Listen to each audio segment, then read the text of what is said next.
This is an interesting challenge for me because you all come from diverse backgrounds, you have a variety of interests, and so the question is, what could I talk about that might give you a little bit of a flavor for what Royal Roads is like, a little bit of a hint of some of the course material, and some of the concepts that you might possibly get exposed to.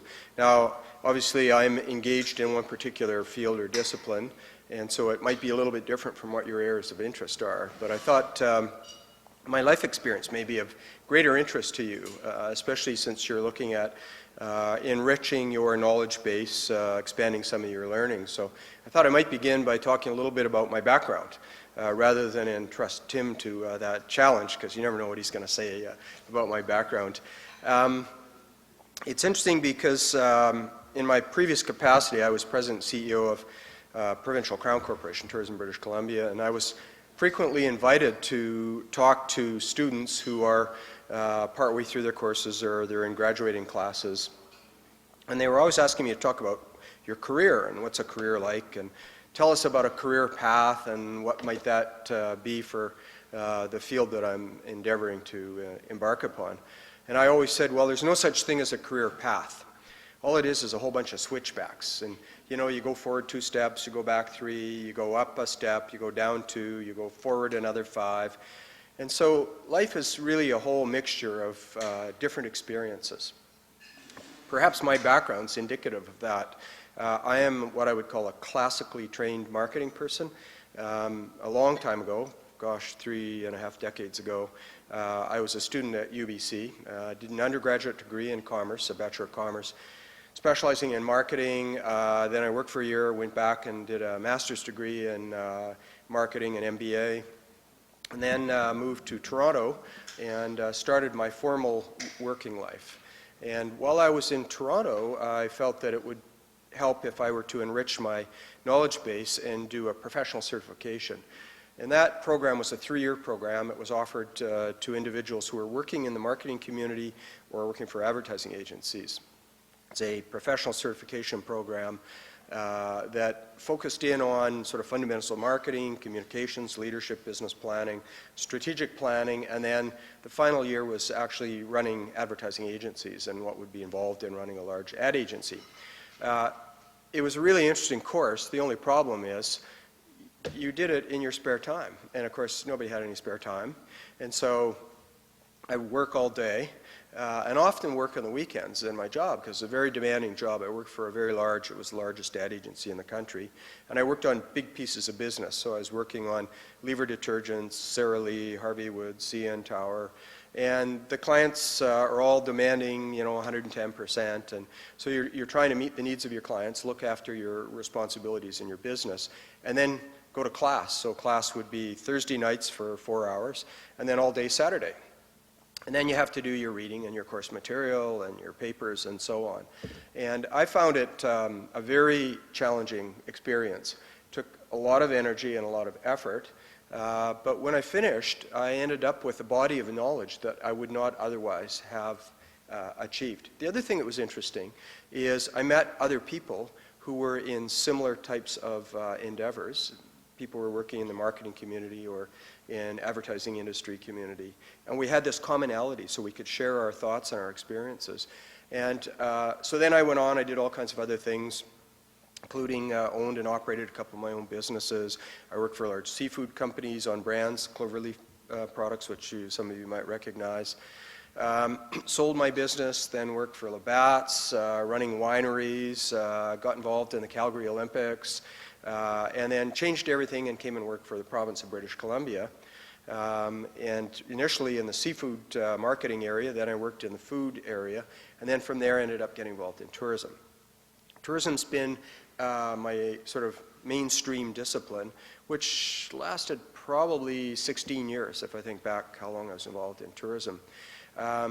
Ended up as president and CEO of Tourism British Columbia, and in sort of that time frame, oversaw the expenditure of about $475 million in marketing, together with another $50 million on top of it, so there's $500 million. But then we influenced the work of colleague organizations And they probably spent another $300 or $400 million in that time period. So looks like I was responsible for about probably close to $1 billion worth of marketing expenditures. In the process, I watched this fascinating evolution of marketing, starting in my early days, which was in the early 1970s in Toronto, on through to most recently the work that Tourism British Columbia was doing in building strategic plans for which the Olympics was probably the single biggest undertaking that they'd ever engaged in. And so we were very, very much involved as an organization. And I observed how technology over those years has had a fundamental shift in the power in the distribution channel. And so I thought, maybe that's a topic I should talk to you about and give you a little bit of a feel for how power moves up and down the distribution channel. And when I'm talking about a distribution channel, I've got some schematics I can show you. What I'm talking about is a supplier and a customer. And eventually, ultimately, all they're interested in doing is a transaction. Supplier goes to the customer and says, have I got the best product for you? They negotiate, they do a transaction, it's usually a monetary transaction, the product exchange takes place, and the transaction's finished. And over the last 1,000 years or so, there's been a massive shift and change in how that happens, and most recently it's been accelerated because of technology. And so that's what I'm going to give you a little bit of a feel for today. And what I'd like to also suggest is, if you're not interested, that's fine. If you are interested, feel free to ask questions. I'll probably talk quickly because that's one of my weaknesses as a public speaker. Yeah.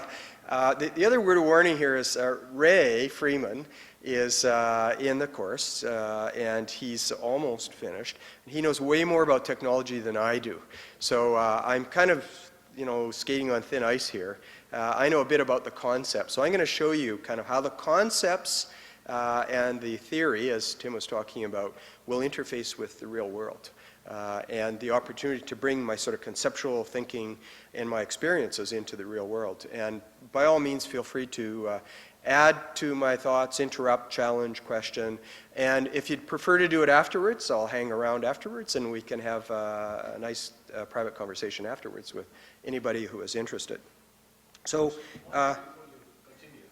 yes.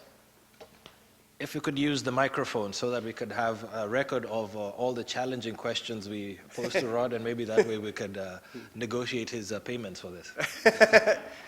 Yeah, actually, the first thing I did was, I was invited to give a lecture here about probably 2 years ago, and I'm about 3 years from normal retirement age, and the people in the class said to me, well, what are you going to do when you finally pack it in? And I just joked, I said, well, I'm going to become an adjunct professor at Royal Roads University. I was kind of fooling around. And the dean of the school was there, along with some of the instructors, and their eyes lit up, and they thought, oh, this would be kind of fun. And then my life changed more rapidly than I thought.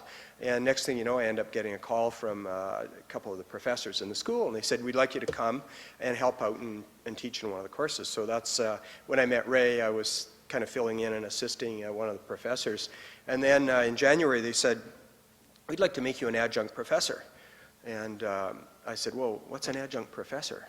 And they kind of, they talked all over and do all this stuff and have fun and everything. So then I went home and I said to my wife, they're interested in making me an adjunct professor. I have no idea what that is. So she said, well, Google it. And oh yeah, like I'm not a Google guy, right? So okay, I'll Google it. So I Google it, and there's a long sort of list of definitions. So you've got full professor, associate professor, professor emeritus, and all the way down the list. And sort of near the bottom is adjunct professor.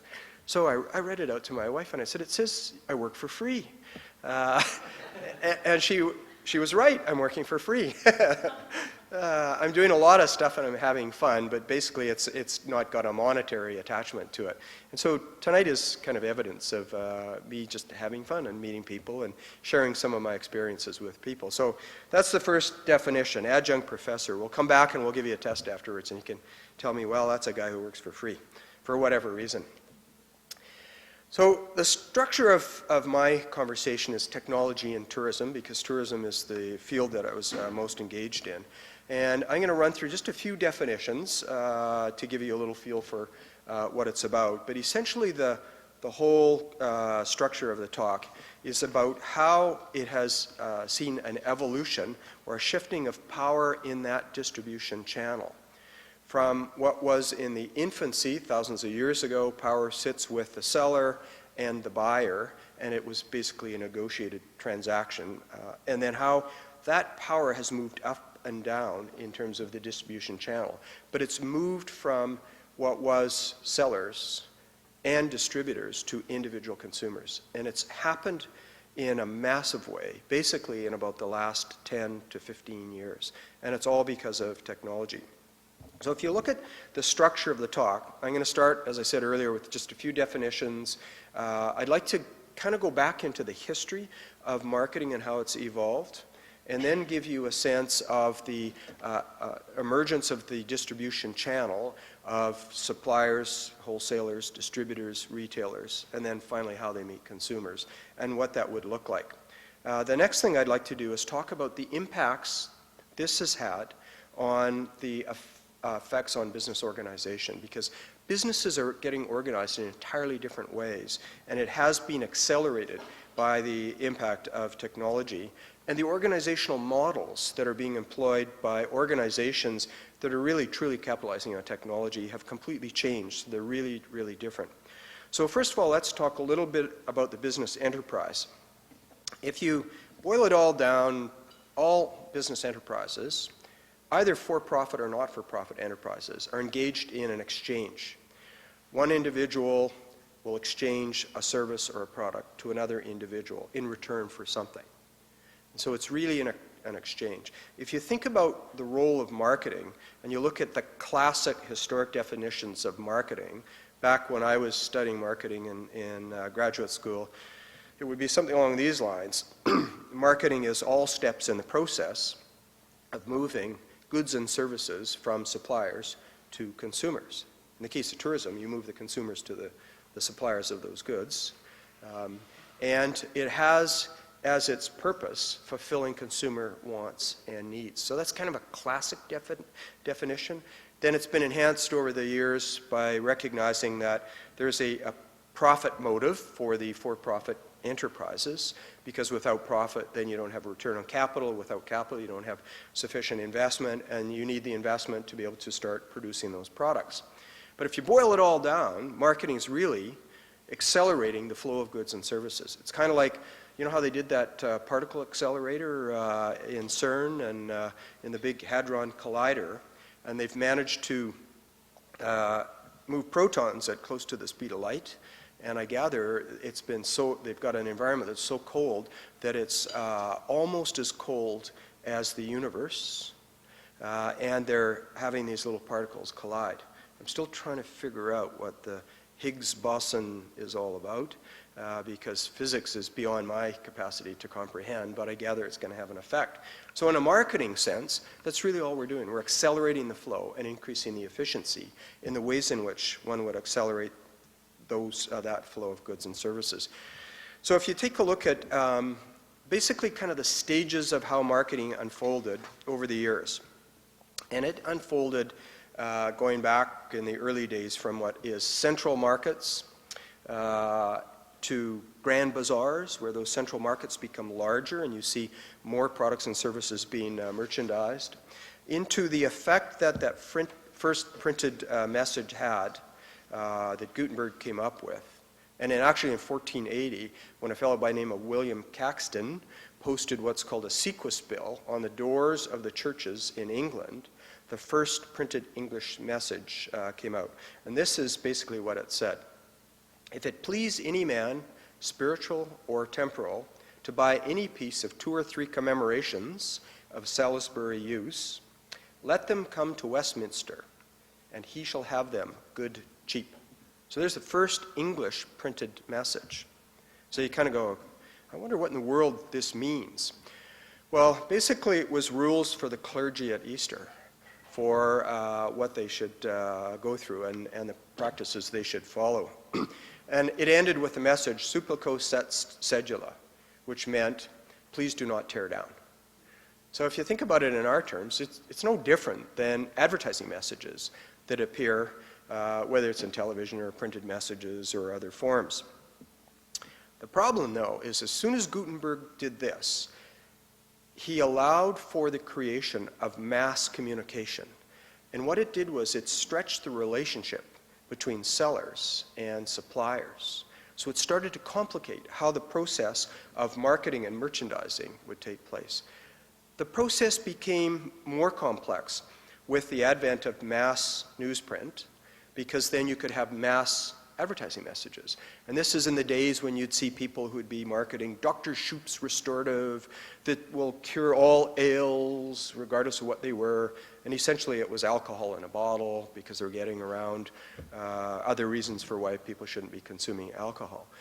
But in those early days of mass distribution, a manufacturer, a supplier, could produce a single message and then broadcast that message through the print media to a much bigger prospective audience, with hope that that audience would say, I'm really interested in what that product is, and so I would like to actually purchase that product.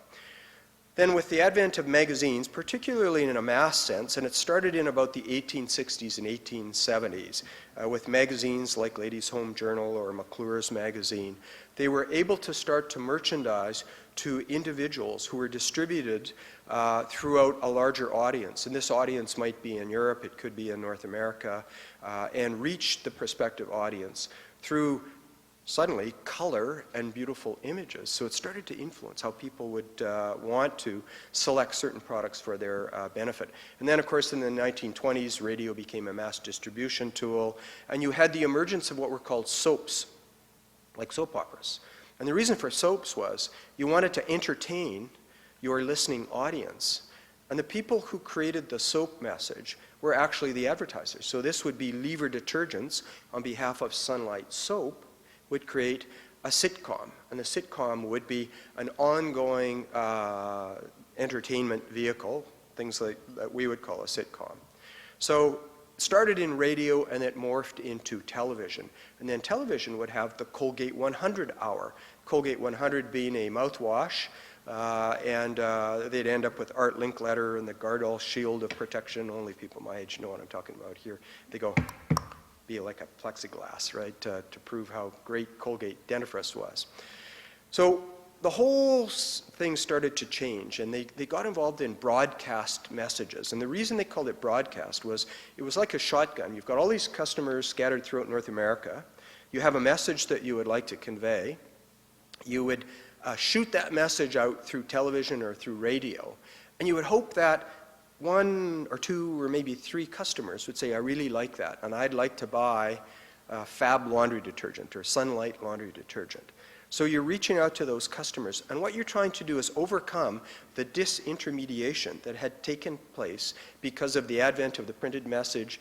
Then it was the verbal message, and then it became the visual message through the power of television, because it had that power of sight and sound and mass reach and so on. So if we take a look at this in kind of a schematic sense, I would call the first stage direct selling. This is where the person who is producing those products has the ability to reach out to an individual consumer and say, hey, I'd like you to buy my product. And it's no different than if you're walking around the night markets in Chiang Mai and somebody says, hey, come on in, buy my products, have a look at what I have to offer. I've got a great watch here. Matter of fact, I've got 35 great watches here, and you can buy these for $150. Of course, they're only $5 worth for these watches. So you would begin the negotiations. So this goes back into history, and it was really direct selling. Those distribution channel activities involve producers and consumers. Producers would be individual suppliers, and they would then, in many cases, be the sellers themselves, because they carry their merchandise to the market. In other cases, they might rely on sellers who were in those markets, and they would make all the connections with the individual consumers. So the question then was, what happened next in this distribution channel? And that would be what we would call stage 2. And this was the advent of a mass marketplace. And the mass marketplace was what would be called the Grand Bazaar. So I don't know if any of you have had the fun of going through the Grand Bazaar in Istanbul, or you've been in Morocco and you've seen what it's like. But the beauty of the Grand Bazaar was you had the same sellers in the same location, who were selling similar merchandise. So you'd have the rug merchant, or you'd have people selling clothing or other products. So then those suppliers would supply the sellers, and the consumers would come into that mass market. But those suppliers, who would be these folks, would be entirely dependent upon the sellers because they would lose their connection with the consumer.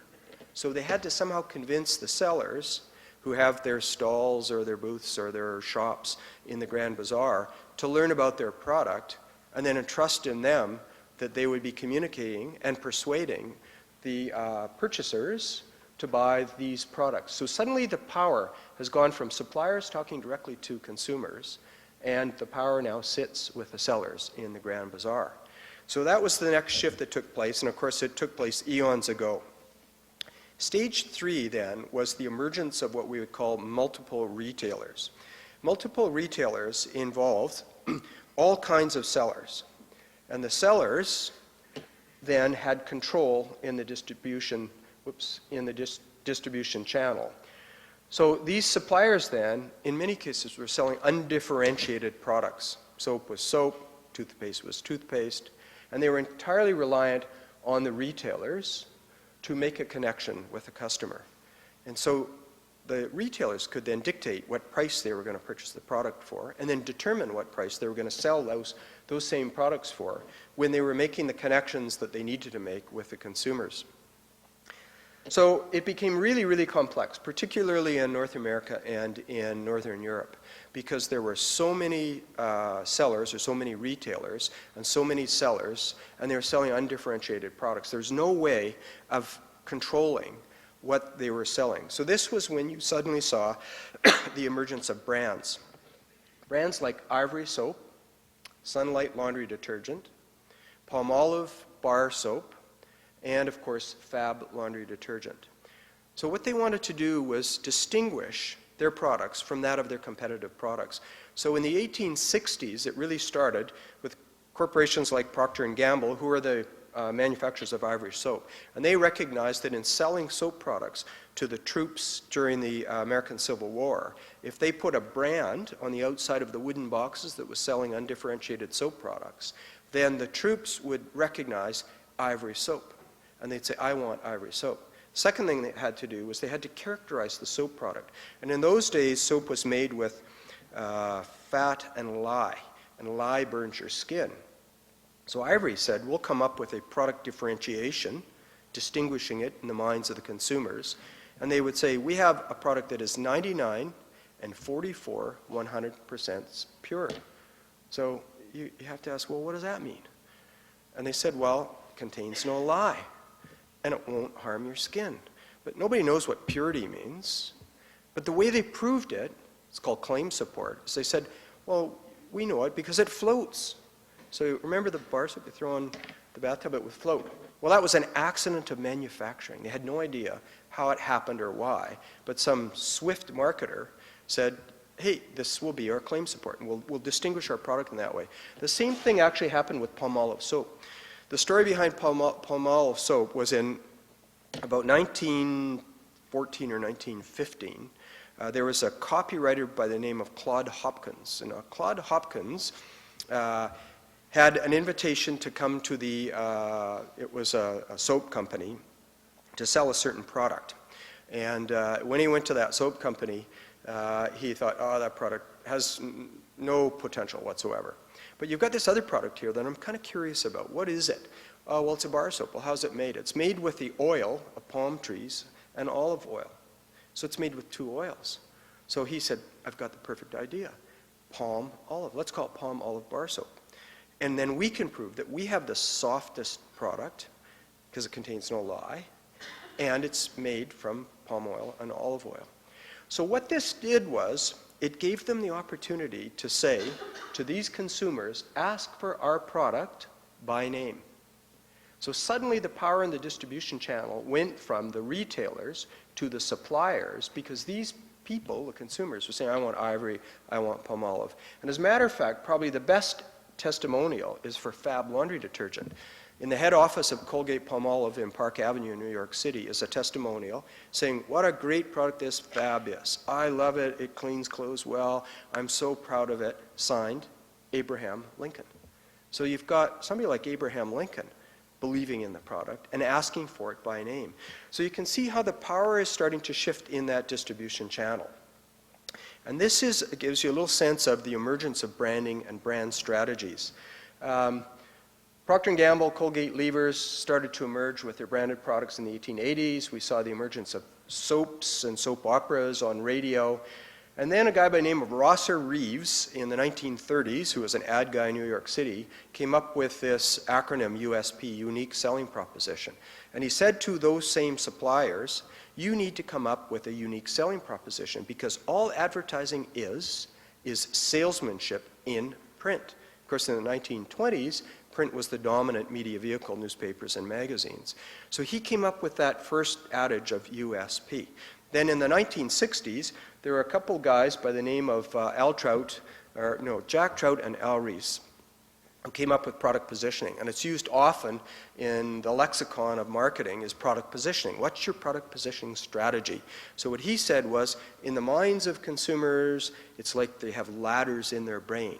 And the ladders are for a category of products. So it could be automobile products, it could be soap products, entertainment products. So what you need to do as a marketer is to have a dominant rung on that ladder, and it could be the ladder of soap products, such that you end up getting people to buy your product because it's top of mind or it has dominant share of mind. And there's research techniques for testing that type of thing. So this showed kind of the evolution of these products. So I've got a little test for you. My test is, do you recognize any of these marks? What's that one up there? Okay, how about this guy? And this one? You know this one? That's the runaway brand.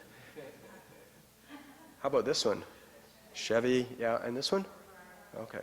So interestingly, this is now an Indian company. I should have put Volvo up, because Volvo is now a Chinese company. But regardless of where they're being manufactured, because I think the last 10 years or so, Jags are being produced in South Africa. The interesting thing is the brand identity has dominated. And people are still going to see Volvo as a safe vehicle because they managed to create a unique rung on that ladder with their product positioning strategy going back to the 1960s. So it had a tremendous amount of power. In the world of tourism, there's a whole bunch of destination brands. So have you seen this brand here? What do you think of it? Are you being facetious? I hate it. It's terrible. It's awful. It's an embarrassment. As a Canadian, we do not brag about being the best place on earth. And it's political. Yeah, pineapple, yeah. Yeah, the imagery, I think, is the craps as well, but that's my professional opinion. I like this one down here. Supernatural, British Columbia. Trees, mountains, and water. This is what BC is all about. Any idea what this is? Costa Rica?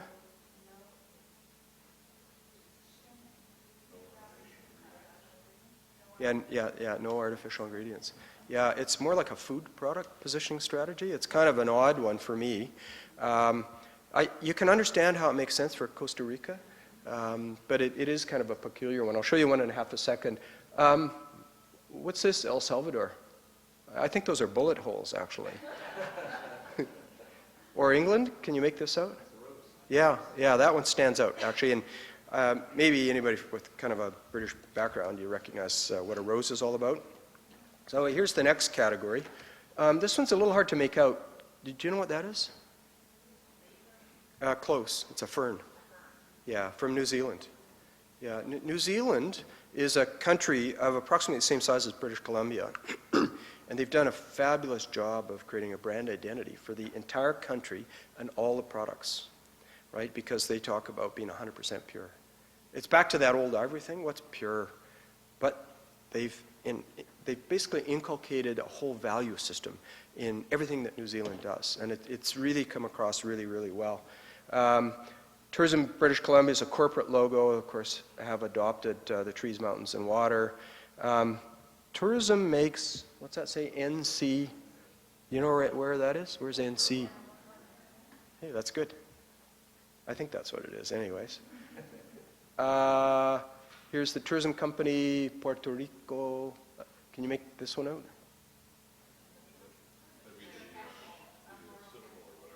Yeah. Okay. This guy's a sleeper here. He knows what's going on. You know the brands and the brand identities. So let's go back to the distribution channel and some of those activities. So let's move on to stage 4 in the distributors, because you've seen how brands can influence and move power back and forth in this distribution channel. So now we're going to move on to stage 4. And this is what I call the ugly stage. And this ugly stage was where we saw the emergence of distributors who took power in the distribution channel because they would dominate what was being supplied to these retailers. So when these poor consumers were trying to buy a product, the decisions were all made by these distributors. But it got even uglier. And the way it got uglier was moving on to the next stage of the distribution channel. And this is where the distributors then took over the retailers. And it started happening, in my personal experience, in the early 1970s. The best evidence of that was in Ontario, and it was with Loblaw stores. And they had these TV commercials, and there was this guy, William Shatner, remember him? He'd go up and down the aisles, and he'd go, by gosh, the price is right. And what he was doing was he was doing the advertising for Loblaws. And Loblaws was an integrated distributor-retailer chain. They did an incredible job. They were very, very successful. And you saw the emergence out of it of things like generic yellow products, President's Choice, Dave Nickel. But what they didn't do was they weren't nice to the suppliers. And even though the suppliers had powerful brands, they went through and they said, we're only going to take the top-selling branded product. And if you want to sell a new product to us, you're going to have to pay a listing allowance. Well, how much is a listing allowance? $100,000. Well, what do I get with a listing allowance? We'll put it on our shelf for how long? Maybe 3 weeks, 4 weeks. Well, then what happens? Well, if it sells, we'll keep it. If it doesn't, it's gone. Well, what else do I have to do? Well, you have to buy some promotions and end-aisle displays and shelf talkers. And it went on and on and on. So the reason I say this is the ugly phase is I was one of the partners in a fruit snack company. You know those dried fruit snacks you see in the supermarket? We were the originators of that product, commercially produced. But it was a sweat equity company. It's me and my 2 partners and working in the back, and I'm doing the marketing and everything. So then you go to Loblaws, and they demand $100,000. How are you ever going to survive when they demand $100,000 from you? So those poor consumers were totally reliant on these distributors, and the suppliers were almost bankrupted. Unless you were a large, multinational, vertically integrated corporation, it was very hard to do business. So that was the bad news phase. The good news phase is moving on to the next stage, and this is where technology takes all power. And this is where technology just intermediates everything that was in the middle, and you have people connecting directly backwards and forwards. So that's where you see the emergence of things like Amazon, PayPal emerged. You're seeing social networks, viral marketing and media. A whole different world of marketing has emerged, and really basically over the last few years. So the big question is, how has technology impacted all of these different groups? Let's take a quick look at technology. 6.5 billion people or 6.7 billion people live on the face of the earth. There are 4.5 billion cell phones floating around. And probably the most discordant image I ever saw was in 1999 on my first trip to China. And in those days, there's still, masses of bicycles going up and down the street. And I took a photograph. I should have actually put it in my PowerPoint. I hadn't quite figured out how to do that. They had all these bikes and people walking down the sidewalk beside the bikes, and they're all talking on their cell phones. And the beauty of cell phones is you don't have to have landlines or anything. And so the distribution of cell phones was ubiquitous and it was rapid. The next exposure I had was a few years later. I'm riding on the subway in Tokyo, and somebody has their cell phone. And they keep looking at their cell phone. And I finally turned to one of our staff members in the Tokyo office, and I said, what's that person doing? He said, oh, she's doing her email. And I go, email? On her cell phone? What are you talking about? Of course, here we're at, I think we're at 1.5G. and Asia was at 2 or 2.5 generation technology. So I hadn't yet seen it firsthand, but when I was in Japan, I saw it firsthand. And that's also when I started to see netbooks, little tiny, and I actually had a Toshiba way before. So if you go to a Future Shop, you're going to pick them up at Costco, $250. The beauty is they have Wi-Fi built in, webcams built in, and they have all the power to do basically whatever you want to do. They're incredible tools. So you take inexpensive and ubiquitous technology and wireless access almost anywhere. And I actually had my iPod Touch out while Tim was talking. I was trying to see if I can get into the web. I couldn't get into the web for some reason. I'm not that adept yet. But suddenly the whole world has shifted, and it's gone from the old days of technology being used to gather information, record keeping, you know, the old punch cards with IBM and so on, to processing data and mainframes, and then transmitting information. As a matter of fact, Tourism British Columbia in 1994 was the first tourism destination marketing organization in North America to have a website. And that's because the Commonwealth Games are happening here in Victoria. And a research scientist from Simon Fraser University came and talked to us about this thing called the web and what you could do with it and how you should have a website. So that's what Tourism British Columbia did. So it went from the early web to what's happened now as a two-way flow of communication, flowing it backwards and forward really rapidly. So the good news and the bad news. The bad news is disintermediation. It's all split up all over the place. Mass fragmentation. Way back when I started my marketing career, you could go in and do a classic buy of television or radio or print. And you have this thing called a GRP, a gross rating point. So that's reach and frequency. How many people are you going to reach and how frequently? And you could do a costing on that, and you could do a buy. And we had all kinds of sophisticated mathematical models for stuff for awareness levels and everything. It's all irrelevant now. Because anybody who does a mass media buy, I think, is wasting their money. Unless they have $40 million to spend, like the BC government did over the Olympics. Did you guys see those ads on TV if you're watching Olympic Games? It had Steve Nash and Sarah McLachlan and so on. They overbought so much that you didn't need to do that. And the fatigue factor was so intense that I'm looking forward to seeing the research on how upset people got after watching it over and over and over again. Even though we're proud of those individuals, and we love the images, albeit people said it's called a green screen. They did a lousy job of producing a green screen. What's happened is with mass fragmentation, people are watching television, they've got their netbook in front of them, and then they've got a computer going, and they also have a PVR going. So they're bouncing all over the place, and their eyes are going everywhere. The ability to do a single-minded strategic buy has been compromised by this prevalence of different tools to reach different audiences. So the whole power in the distribution channel now has completely shifted. It's almost what I call back to the past.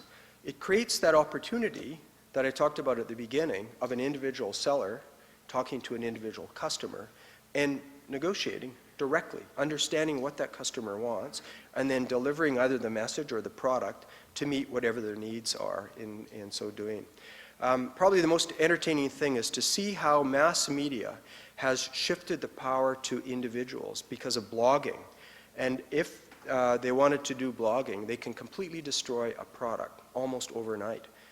And the reason for it is the emergence of YouTube. Interestingly, YouTube came out of three characters who they were actually the originators of PayPal. They made a bunch of money out of PayPal, and then they said, hey, we got a great idea. Let's come up with this opportunity for individuals to share their images on a hosted site called YouTube. But they couldn't get anybody to host the sites. They started with one of the originators, and he was at the zoo, and he had an image of an elephant, and it was called a pachyderm. And he said, look how easy it is. You could create a 1 minute, a 2 minute, a 5 minute little video vignette of here I am at the zoo. And people couldn't care less. It was a giant yawn. So then they had a contest, and in the contest they said, we'd like to get young women to post 10 little video vignettes of what's exciting and interesting and attractive. Well, nobody could be bothered So they had no uptake. It was kind of a dormant media vehicle. And then somebody figured out if you take Mentos, those mints, and you put it together with Diet Coke, it will become like a rocket and it will take off. And as soon as they did that and they posted it on YouTube, everything went crazy. And everybody started flooding to YouTube. And so suddenly what you see is these individuals in downtown Victoria with their cell phone filming the police kicking a guy on the street.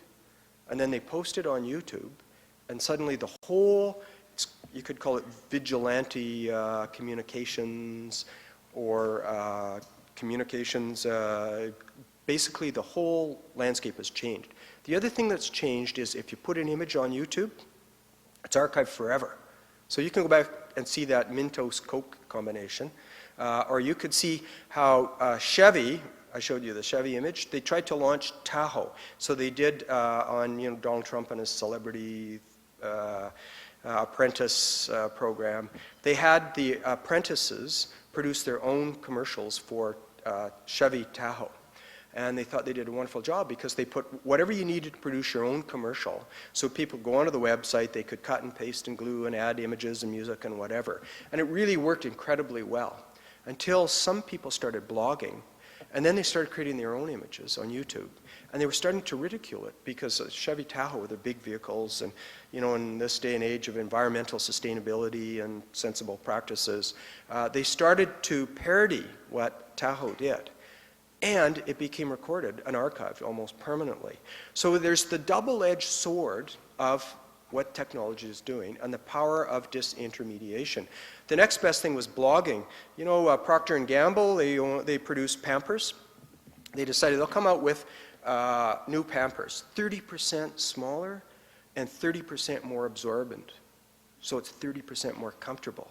Fantastic. But it leaked 30% more. So they had pissed off customers because they're leaking. And the blogging was all the mothers who were angry and hostile. And they didn't tell anybody they were going to do this. They did a switch. Remember that Coke Classic switch they did on everybody? It's gone down in history as the worst marketing move ever.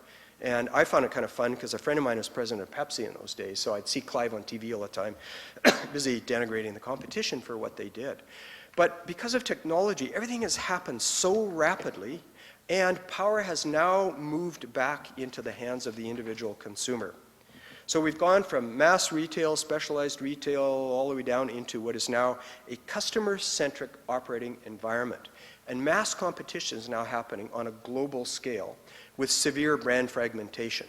So the challenge is this disconnect between sellers and service providers, especially in the tourism industry, makes it very, very challenging because you have vigilante communications taking place and an inability for operators to identify what is the most effective way of allocating their scarce resources. The classic definition of economics is the efficient allocation of scarce resources among alternative applications to produce an intended outcome. You'll remember that forever because I just said it. It'll go on YouTube, so it'll be archived. So that's all strategy is about, is you've got so much money, so much time, what do we do with it amongst all these opportunities? But it's a very complex operating environment, especially for consumer products. If you think about a consumer product, it's usually bought sight unseen from a distance. It's a big ticket item, and it usually involves 4 days, 5 days, 10 days worth of travel, and you don't know what you're going to get. And you're not buying a single product where you can touch it, taste it, feel it. You're buying a series of experiences, some good, some bad. So the beauty of technology is you can plan it out in advance. And if you have honest web presence, you've got honest communication with your customers, delivered in a way that those customers really want. And there's a technique in marketing called curricula-based marketing, which I won't show you tonight, but it's basically building a rapport with your customers and then communicating with those customers the right information at the right time to the right individuals, sequentially over time. So in the tourism industry, it's a very powerful tool because it helps them mitigate risk, because you don't want to spend $2,000, $3,000, $4,000 on your trip and then find it was an awful experience. And if you look at most of the web presence for Tourism North Carolina or Puerto Rico or other jurisdictions, they're producing what's called electronic brochures. It's still a brochure, but it's static. And they haven't updated it. Some cases months and months on end, or maybe years on end. And it's dormant historic information. So you need something that is immediate, it's lively, it's current, and it's accurate. And it's honest, which is the most important thing of all. So how do you do it? Here's the schematic. I won't get into this, but this is the start point of a destination management system. The next thing is called the marketing intelligence platform, and that's where you take all the content that sits in this central server, and you take all the input information, and you flow it through different distribution channels. But you bundle it and package it in such a way that the consumers get only what they want to get. Because research that was done by Tourism British Columbia said people will spend about 15 or 20 seconds on a home page. And if they don't like it, they leave where you're going. They really want to get right down to the information they're looking for. So if they're golfers, they want golfing, skiers, skiing, you know, outdoor adventures, and so on. So this has completely shifted the world of marketing, especially in the context of global competition, especially for tourism dollars, shifting economic powers. We're seeing the emergence of the BRIC countries, Brazil, Russia, India, and China. They're controlling much more of the capital base that's invested, and around the world, increasing government debt, especially what's happening in Greece at this point in time. And then, of course, aging populations. And ironically, aging populations are spending more time on the web and more time using social networking and social media to determine what they'd like to do because they've got more time on their hands. So they're getting more technologically adept. So this prevalence of technology is having a very big impact, not only on consumers of the future, who we know are technology-driven, they have short attention spans, they're looking for immediate gratification, and they're looking to non-traditional information sources. They're no longer trusting that message that was delivered as a broadcast message. They're looking at all kinds of other organizations for information. So to survive in this environment, leadership, entrepreneurialism, and marketing is absolutely critical. And the emergence of strategic alliances is what's going to distinguish the organizations of the future. And the old school organizations aren't going to survive. The prevalence of what would be called virtual organizations is massive. And I'm seeing more and more of that in my own personal life as I talk to individuals who are keen on getting myself and our colleagues engaged in a variety of different enterprises. So the big question is, how will organizations survive in this kind of an environment? If you get involved in some of the strategy courses, you're going to hear from Michael Porter. He, a number of years ago, wrote Wealth of Nations, and it was very, very pivotal. He's also written books on strategy. Now, obviously, I won't get into it here, but his books on strategy resonate with some of the leading edge marketing that's taking place. And he talks about fit. And strategy is more than what I said earlier, Ross or Reeves in a unique selling proposition, or Trout and Rees are talking about product positioning. It's how do you get a fit at all stages of that distribution channel. And so it's the supply chain and the fit of everything that's going on in the supply chain that will create enduring points of difference such that you can maintain your strategic power. And that power then for organizations will endure, and it will give them that leg up in terms of where they're going to go. I'll skip some of the three types of fit. So what does this mean for the tourism industry, especially in British Columbia?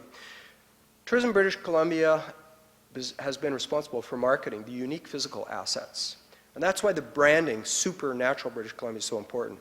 Because it's not just the environment, excuse me, the trees, mountains, and water, it's the human landscape. And the reason I take umbrage with the best place on earth is all that does is offend anybody who is coming from anywhere else other than British Columbia.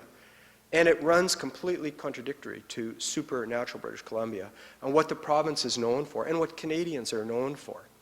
So the challenge for British Columbia, and one of its competitive strengths, was that network, the virtual and the real human network of all of the organizations who helped contribute to the close to $1 billion worth of expenditure that I was engaged in, so that we can continue to go forward.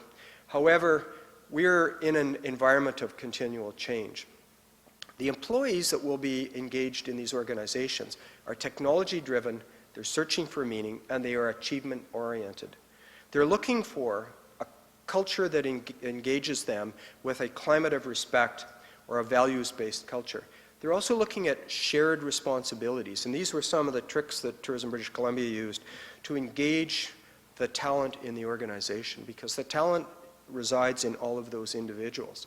And as you go through furthering your knowledge base and your education, you're going to find that that talent will help organizations that you will be involved in, such that you can then contribute to the organizations. The secrets that Tourism British Columbia had in terms of building its unique competitive advantage was starting by attracting talent. Then that talent is like critical mass, it attracts more talent. Then equipping them with necessary resources, protecting the individuals so they can go ahead and do their jobs, and then empowering them to do what they are best at doing.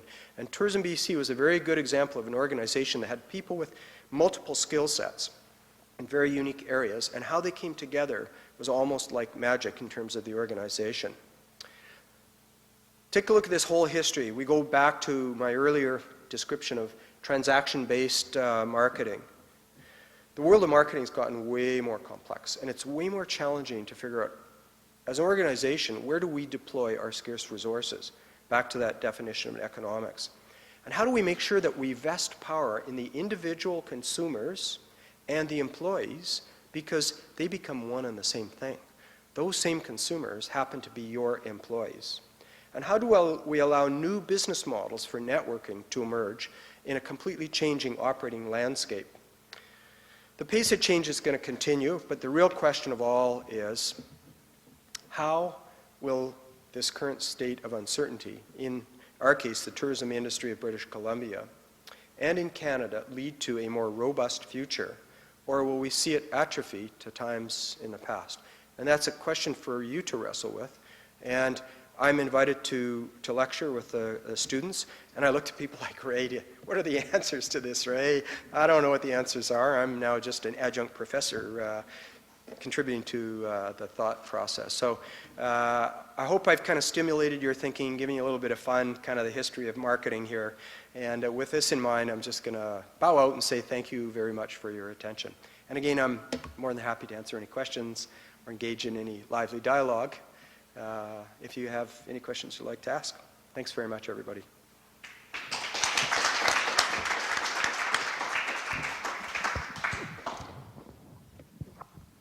No questions? Who's going to go first? I've scared you.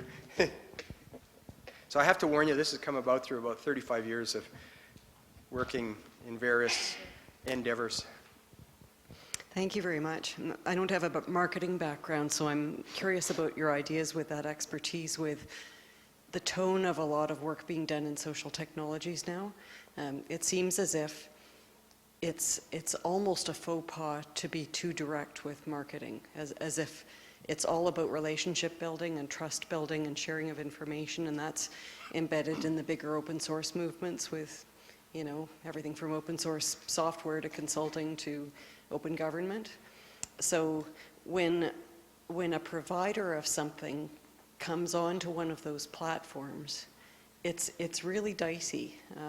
You know, if they're saying the road's blocked because of a rock slide, that's great. If they're saying join our free webinar on Friday, it's going to be about that, you know, that's okay, you know, but if it's come and buy this, or, you know, you want to do a such and such event, well, we own copyright to that, talk to us, you know, then it's just like a spark for bad feedback.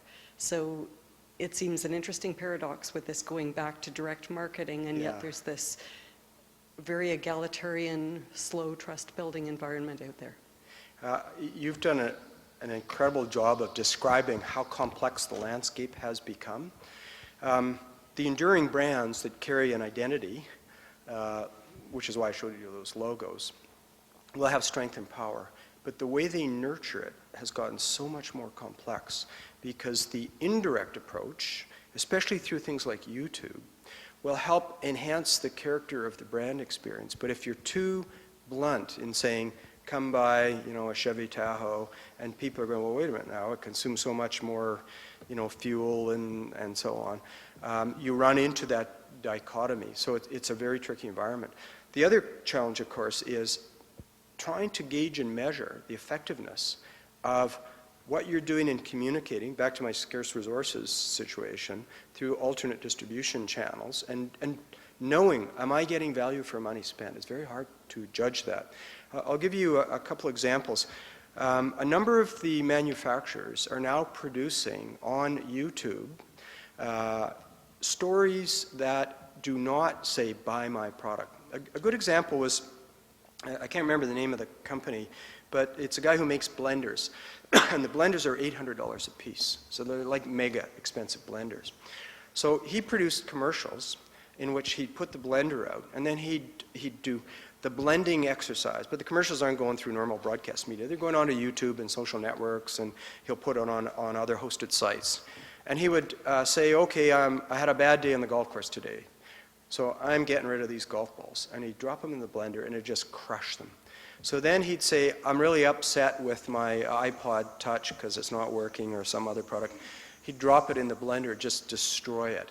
He'd end up taking big metal objects and he'd drop it into the blender and just crush them. He'd never say what the blender is, but it was the name of his company, it was his name.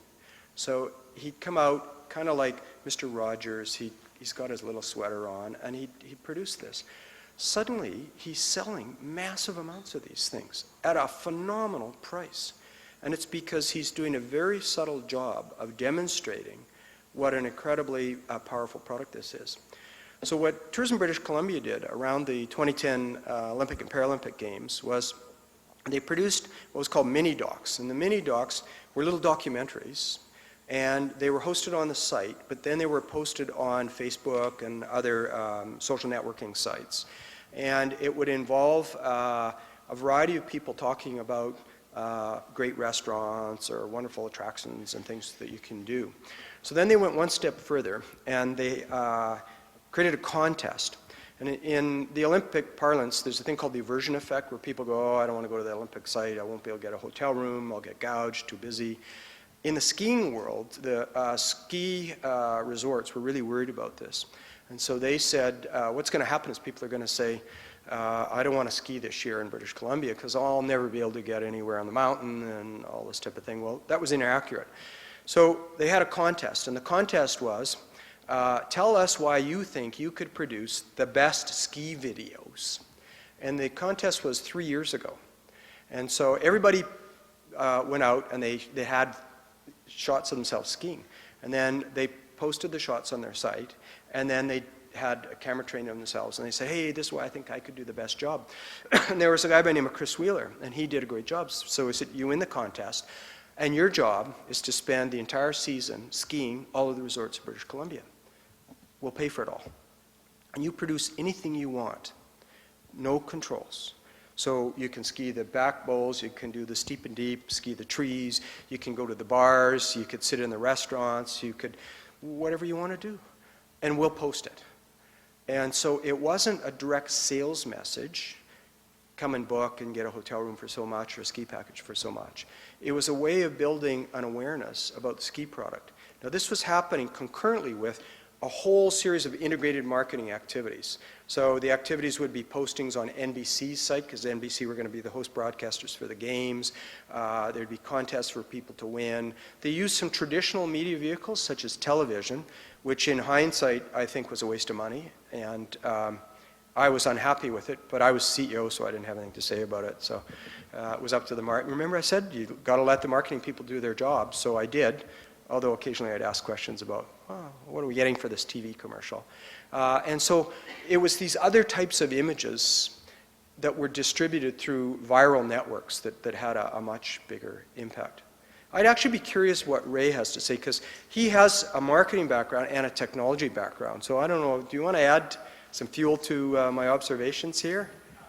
Yeah, sure. You picked the gentleman on the end of the room. Thanks.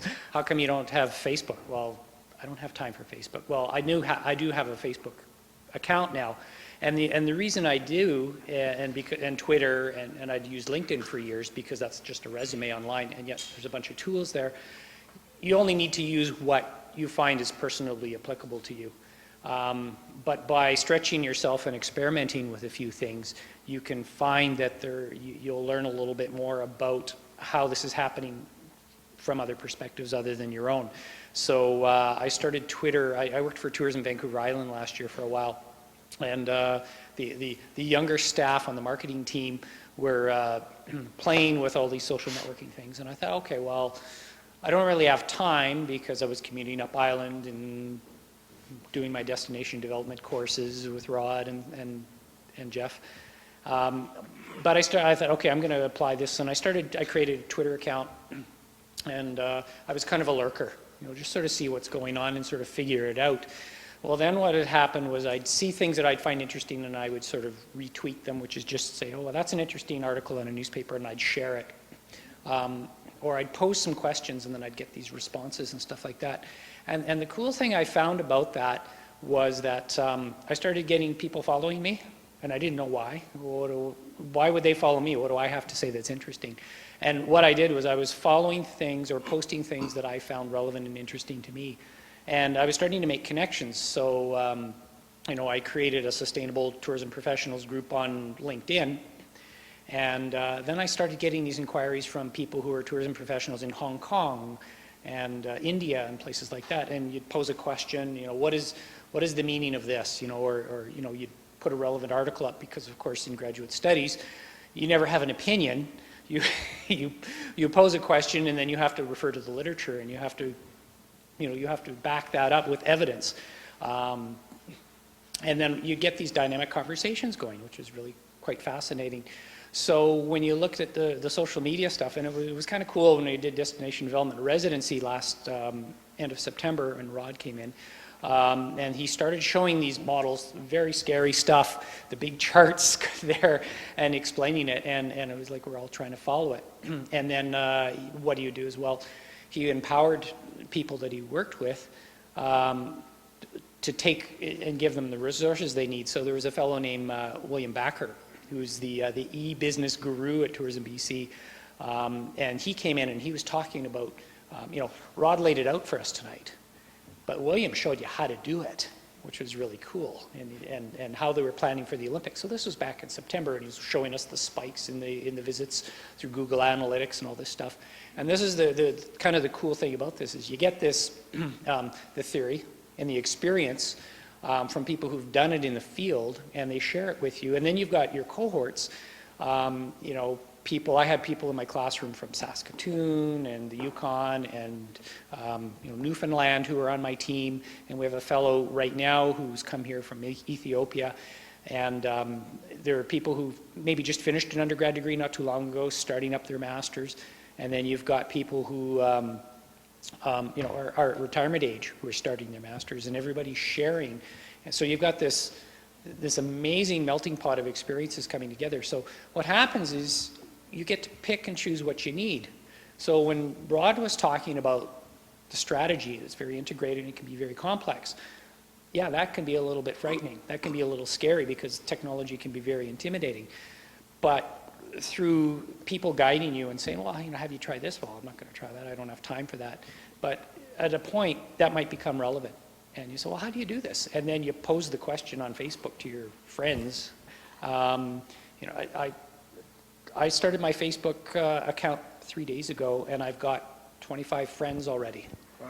And all I did was I just went through Moodle, and I went to the profiles of everybody to get their individual email addresses that were not the Royal Roads ones, because some of them are gone.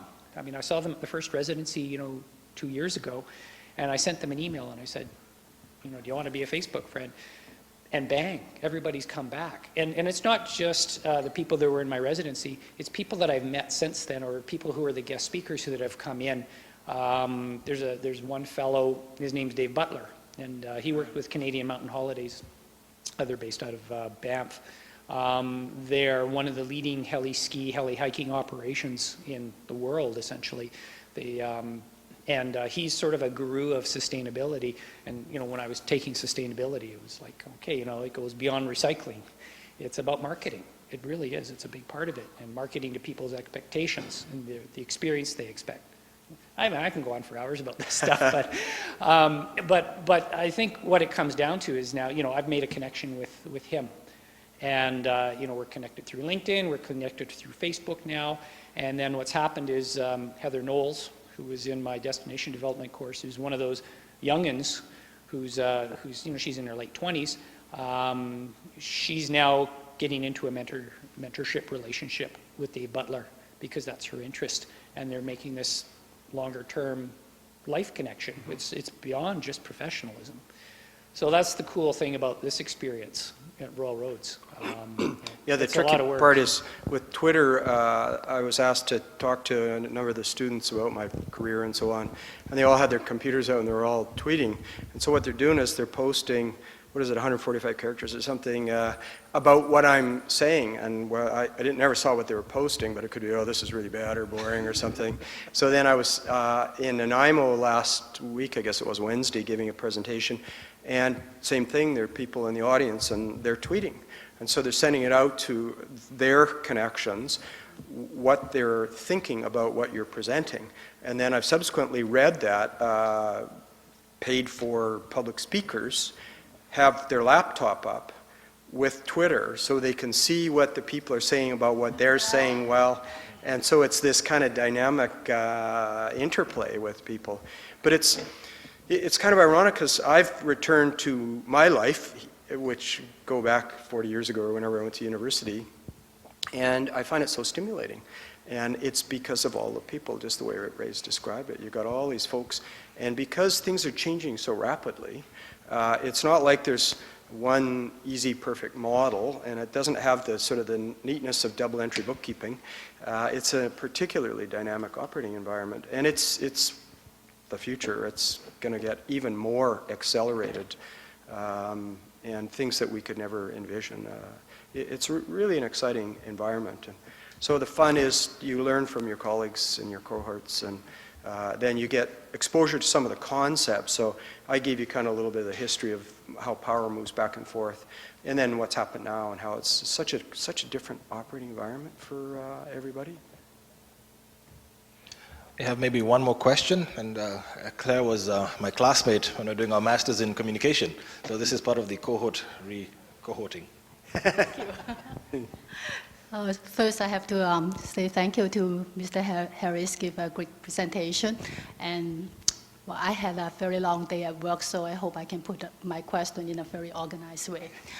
I've been doing some research about the ADS, the approved destination status that Canada and the China government still negotiating. But I understand that Canada should soon be approved and have everything go smooth.